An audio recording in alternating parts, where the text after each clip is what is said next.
আয়াত এন্ড মাহিন। শুভ সকাল। আজকের সকালটা কিন্তু খুব সুন্দর।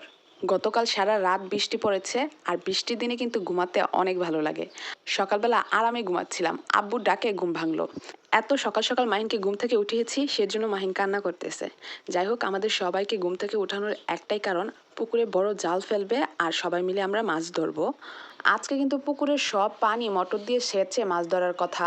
গতকাল সারা রাত যেহেতু বৃষ্টি পড়েছে, তাই পুকুরের পানি ডাবল হয়ে গিয়েছে। এখন আর পুকুরের সম্পূর্ণ পানি না সেচেই মাছ ধরা হবে। মাছ ধরার জন্য কোনো লোক ছাড়াই বড় জাল দিয়ে আমরা সবাই মিলে মাছ ধরতেছি। আমরা তো মাছ ধরতে ধরতে অনেক মজা করতেছি। আমরা আসার আগে পুকুরে আরও 4-5 বার জাল ফেলা হয়েছে। মাশাল্লাহ, এবার পুকুরে অনেক মাছ হয়েছে আলহামদুলিল্লাহ। প্রথমবার যখন পুকুরে জাল ফেলা হয়েছে, দেখুন কত মাছ উঠেছে মাশাল্লাহ।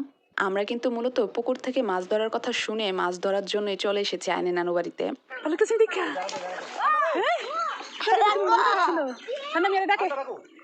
ডাকে তোমার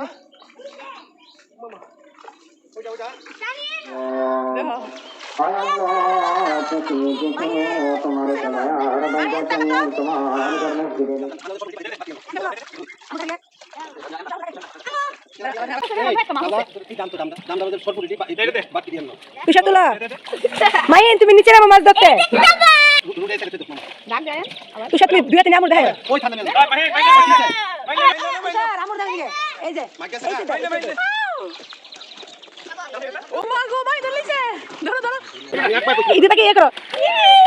মাছ ধরছে। ধরো ধরো ধরো ধরো, তুমি মুট করে ধরো ধরো। হ্যাঁ, এদিকে দেখাও, বন্ধু দেখাও, বন্ধু দেখাও। মাইনারকে মাছ ধরছে। মাই, তুমি মাছটা ধরছো? মাশাআল্লাহ। মাহিন, আজকের পর আব্বু আর পুকুরে জাল ফেলবে না। তাই আব্বু চাচ্ছিল পুকুরে যতগুলো বড় মাছ আছে সবগুলো একবারে আজকে ধরে ফেলার জন্য। তাই আব্বু আবার পুকুরে জাল ফেলেছে।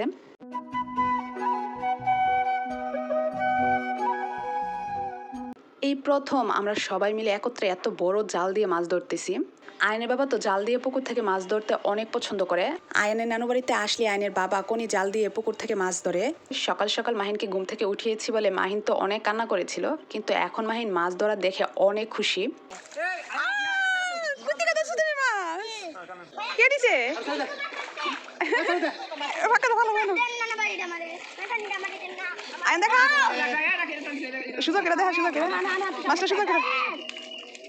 গ্রামের এই পরিবেশটা কিন্তু আসলেই সুন্দর। পুকুর থেকে এত বড় জাল দিয়ে আমরা সবাই মিলে মাছ ধরতেছি, আর আপনারা দেখতেই পাচ্ছেন বাচ্চাগুলো কতটা এনজয় করতেছে।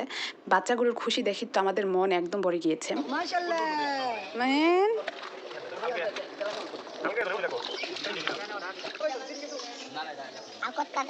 হ্যাঁ, মাছ খাবে তোমাকে, ময়লা খাবে। আব্বু আবার আজকে তৃতীয়বারের মতো জাল ফেললো। এইবার জাল টানা হয়ে গেলে আব্বু পুকুরে আর জাল ফেলবে না।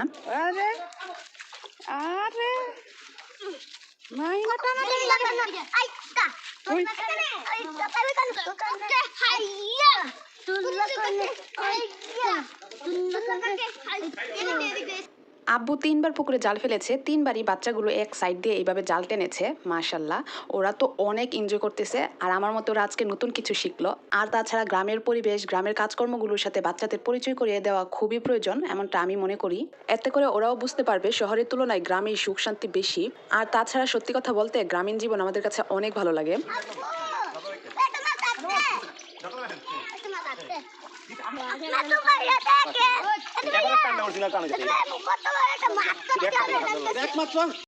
আশা করি মাছ ধরার শখ আজকে আইনের বাবার মিটে গিয়েছে। আইনের বাবাকে দেখতে একদম জেলেদের মতোই লাগতেছে।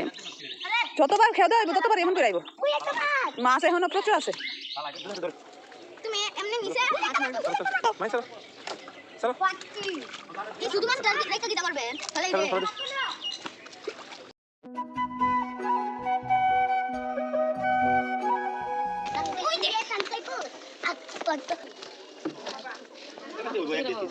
মাশাল্লাহ, আজকেও প্রচুর মাছ ধরা হয়েছে।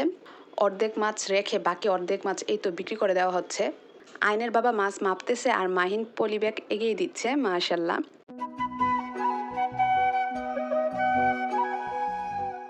মাছ বিক্রি করা শেষ, এরপর এই তো ওরা সবাই চলে এসেছে এদিকে গোসল করার জন্য। আর অপর দিকে আমি আর আয়নের মণিমা আমরা দুই বোন মিলে বসে গেলাম মাছ কাটার জন্য।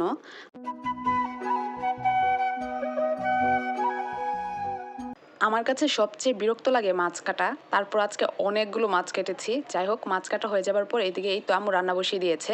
আর চুলার পাশে বসে আমরা সবাই মিলে কষানো মাংস খাচ্ছি। আম্মুর হাতে কষানো মাংস এক কথায় অসাধারণ, আমার কাছে তো অনেক ভালো লাগে। আর তাছাড়া মাটির চুলার পাশে বসে গরম গরম খাওয়ার মজাই আলাদা।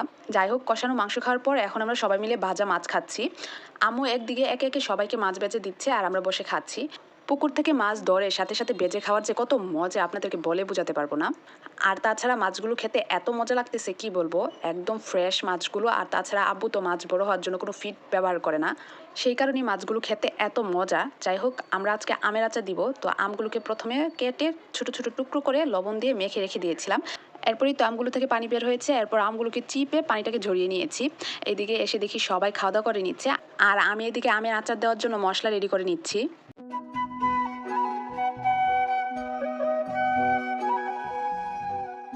আমের আচার তৈরি করার জন্য সব মশলা একদম রেডি।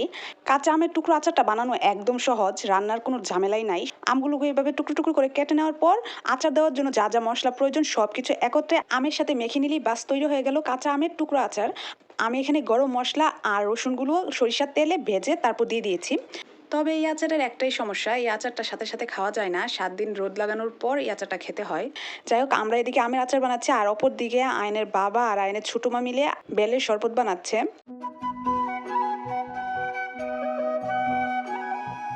আমি আচারগুলো এখন বয়মে ঢুকিয়ে নিচ্ছি, আর এদিকে এই তো আয়নের বাবা আমার জন্য বেলের শরবত নিয়ে এসেছে। এরপর এই তো বেলের শরবত খেয়ে আমি আমের আচারগুলো বয়মে ঢুকিয়ে নিয়েছি। সব কাজ শেষ হয়ে যাবার পর এই তো এখন হচ্ছে আমি দুপুরের খাওয়া দাওয়া শেষ করে নিচ্ছি।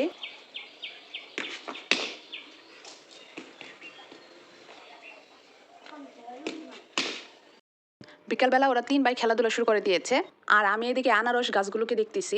মাশাআল্লাহ, এবার অনেকগুলো গাছে আনারস ধরেছে। যাই হোক, আইনের বাবা এখন কসবা চলে যাবে, তাই ওরা 3 ভাই এখন ওদের নানা ভাইয়ের সাথে খেলা করতেছে।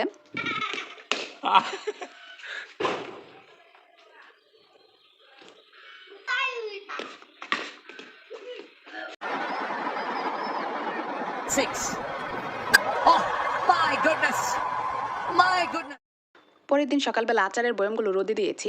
ও আচ্ছা, এই আচারের ক্ষেত্রে কিন্তু আমের টুকরোগুলো একদম তেলে ডুবন্ত অবস্থায় থাকতে হবে, নয়তো আমগুলো নষ্ট হয়ে যাবে। যাই হোক, এইভাবে 7 দিন রোদ দেওয়ার পর আমের আচারটা খাওয়া যাবে। এই আচারের রেসিপিটা পেয়েছি আমার ফুপ্পির কাছ থেকে। আইনের বাবা সর্বপ্রথম আমার ফুপ্পির হাতের এই আমের আচারটা খেয়ে অনেক প্রশংসা করেছে, আর এখন আমার হাতের বানানো এই আমের আচার খেয়েও আইনের বাবা অনেক প্রশংসা করে। আইনের বাবার তো এই আচারটা অনেক প্রিয়, দেখুন কত মজা করে আমের আচারটা খাচ্ছে। আইনের বাবা অলরেডি আমের আচার খেয়ে শেষ করে ফেলেছে। আজকের এই ব্লগটা আপনাদের কাছে কেমন লেগেছে অবশ্যই কমেন্টের মাধ্যমে জানাবেন। ভালো লাগলে অবশ্যই একটা লাইক দিয়ে দিবেন। আরও এমন নতুন নতুন ভিডিও দেখার জন্য চ্যানেলটাকে সাবস্ক্রাইব করে পাশেই থাকবেন। আজকে তাহলে সবাই সুস্থতা কামনা করে বিদায় নিচ্ছি। সবাই খুব ভালো থাকবেন। আল্লাহ হাফেজ।